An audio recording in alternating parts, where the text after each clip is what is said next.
And another message, commitment, mga kapiksi, no? Parang sinasabi dito na itetest yung iyong commitment sa isang, pwedeng sa relationship, mga kapiksi, kung gaano ka ka-committed sa iyong partner or specific person. And likewise, ganun din. Parang makikita mo rin or marirealize mo rin kung gaano ka committed sa iyo ang iyong partner or specific person if meron ka ng romantic partner, kapiksi, okay? And pwede rin yung mga commitment mo, guys, sa iyong mga desire sa buhay, sa iyong mga pangarap, sa iyong mga dreams, no? Gaano ka seryoso ka.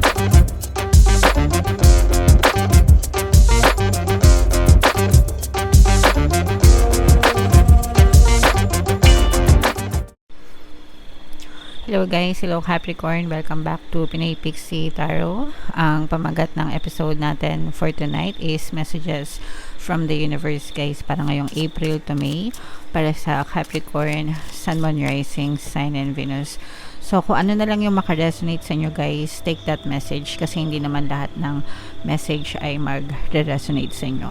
So yung first message natin, guys, we have luminosity. Ibig sabihin nito, guys, no, maaaring nagkakaroon ng kaliwanagan, clarity sa inyong isipan, mga kapigsino, as to what you want to do sa buhay nyo. Ibig sabihin parang nagiging malinaw na sa inyo yung lahat ng mga bagay, kung bakit nangyayari sa inyo yung mga bagay na yan. Sometimes kasi may mga tanong tayo, no, sa ating isipan na hindi natin mawari or parang pilit nating hinahanapan ng sagot, mga kapiksi. So for some of you, pwedeng ito na yung pagkakataon na hinahanap nyo or inaantay nyo na parang kusang nagliliwanag yung isip nyo, mga kapiksi, and kusang dumadating sa inyo yung mga sagot na hinahanap nyo, guys. Okay? So, yeah. Comment down below if feeling nyo naka-resonate kayo dyan sa message na yan. Another message is connection, guys, no? Pwedeng sa relationship ito, or more often than not, guys, this is more on romantic relationship type of connection. So, ibig sabihin, guys, pwedeng nagliliwanag na yung isipan nyo regarding dito sa connection na to, or you're starting to understand kung ano ba talaga yung connection na meron kayo nitong person na to, mga kapiksi. Let's say, for example, sa kung matagal na kayong nagsasama ng iyong partner or specific person, na nagkakaintindihan na kayo, nalalaman mo na, nare-realize mo na you cannot live without this partner, hindi mo na kayang mabuhay nang wala itong tao na to sa buhay mo.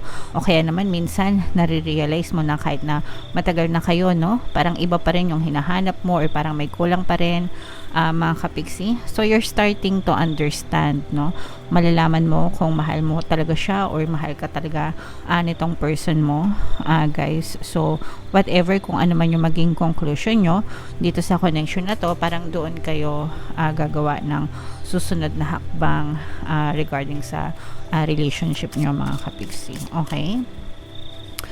And another message for you, Capricorn. Ito, napakaganda nito, guys. This is the garden, mga kapiksi. Ibig sabihin nito, guys, kung ano yung itinanim mo, yun din yung aanihin mo, yun din yung tutubo sa hardin nyo, mga kapiksi. So pag nagtayo ka ng santol, puno ng santol din yung magbubunga. Hindi pwedeng magbunga ng mangga yung puno ng santol, di ba?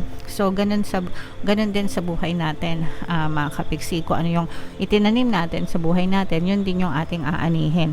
Magtanim kayo ng kabutihan, ng kaligayahan, kasiyahan, kasaganaan sa inyong isipan at saka sa inyong mga gawain.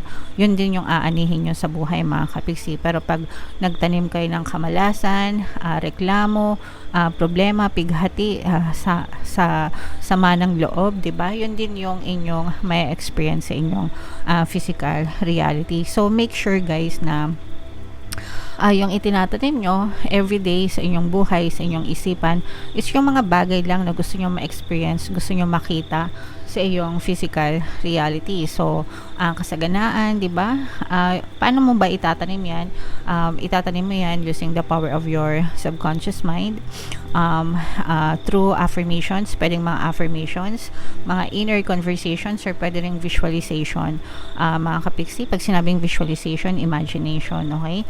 Yung mga affirmations is yung mga positive statements, guys, no, like madali lang magkapera, magaan ang buhay, maraming blessings, masaya masaya at payapa, 'di ba? Yung mga ganong klaseng choice of words. Kaysa naman dun sa mga reklamo, no? Pag nagrereklamo ka, ang hirap ng buhay, ang mahal ng bilihin, ang taas ng kuryente, 'di ba? Pagka ganun yung palagi mong iniisip, yun din yung ma-experience mo sa physical reality. So, make sure na alagaan nyo yung mga tinatanim nyo sa isip nyo, guys, okay? Para yun din yung anihin nyo sa inyong realidad, mga kapiksi. So, another message for you, Capricorn, this is about creativity, arts, guys, no? Hindi naman ito magre-resonate sa lahat, pero if feeling nyo naka-resonate kayo, kung meron kayong arts or anything na talento, mga kapiksi, na pwede nyong i-explore, pwede nyong enhance, guys, no? Parang ito na yung tamang pagkakataon para sa inyo, no? Na gawin nyo yan, guys. Ina-encourage kayo.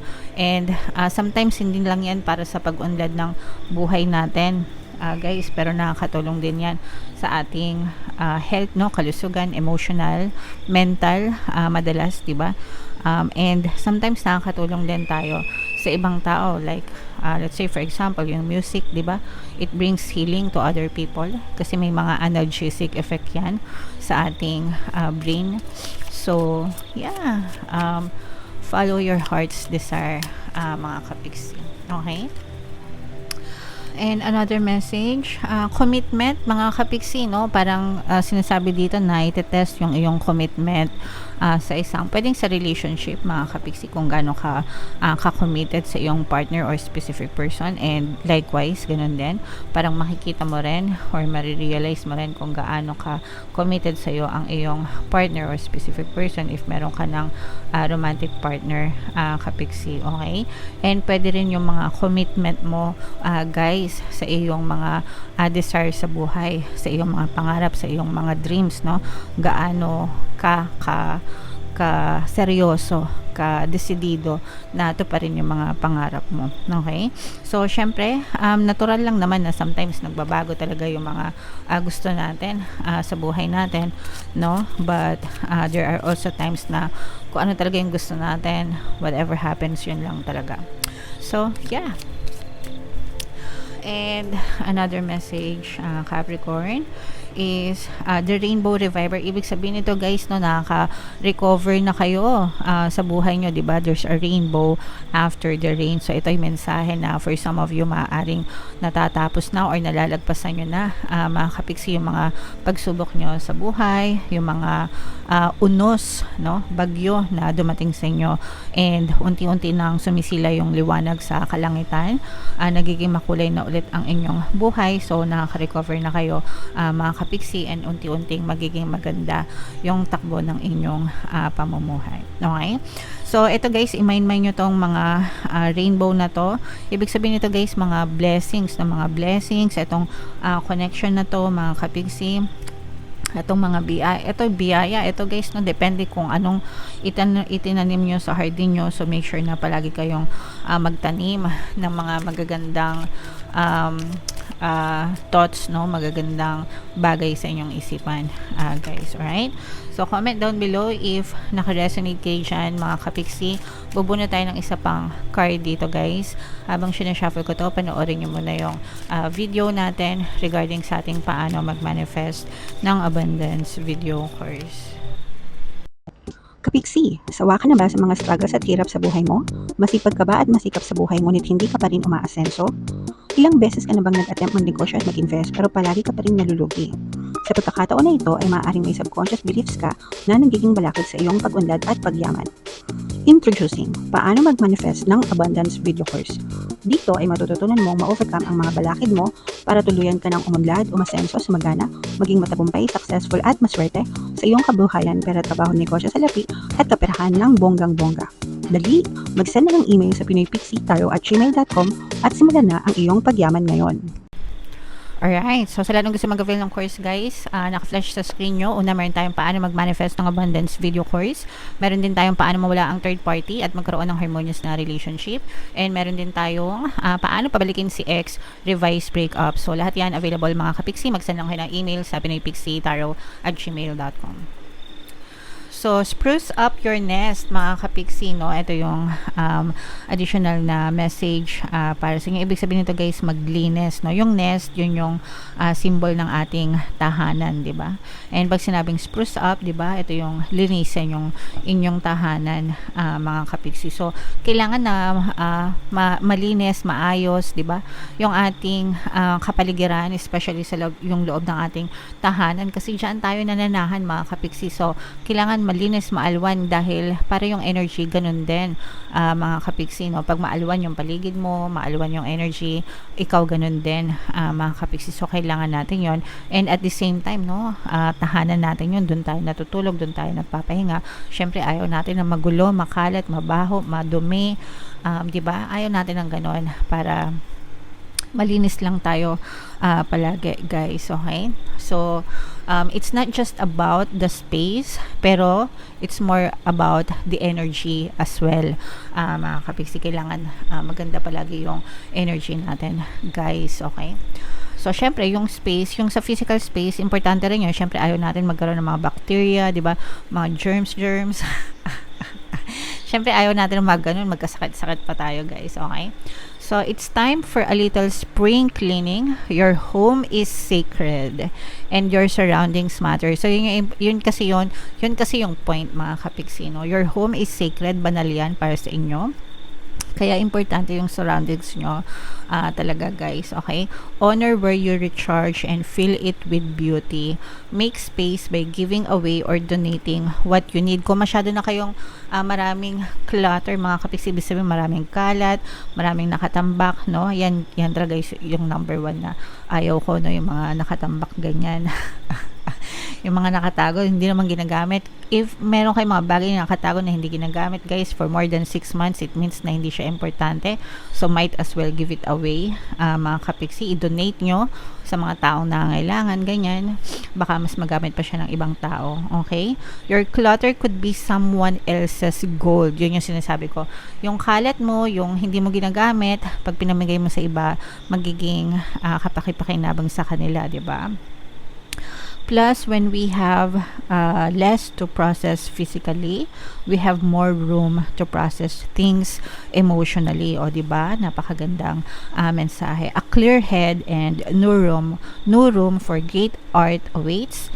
Spruce up your fabulous nest. So, kapag ka maaliwan, kasi maaliwalas yung paligid natin, guys, maaliwalas din yung ating isipan, maluwag, diba? Maluwag, fresh, nakakapag-isip tayo ng tama, nakahinga tayo ng maluwag sa buhay natin. So, importante talaga yung space natin, mga kapiksi. Okay? Alright. So, yeah, comment down below, Capricorn, if feeling nyo nakaresonate kayo sa mga messages for you, yung mga naka-resonate dito, guys, comment down below. And for more tarot readings, ito yung playlist nyo. Ito naman yung ating success stories ng paano mag-manifest ng abundance video course. Click here to subscribe, guys. Ito yung ating mga pampaswerte subliminals. Thank you for liking, sharing, and subscribing. See you again next time. I love you all, mga kapiksi. Have a nice day. Bye-bye.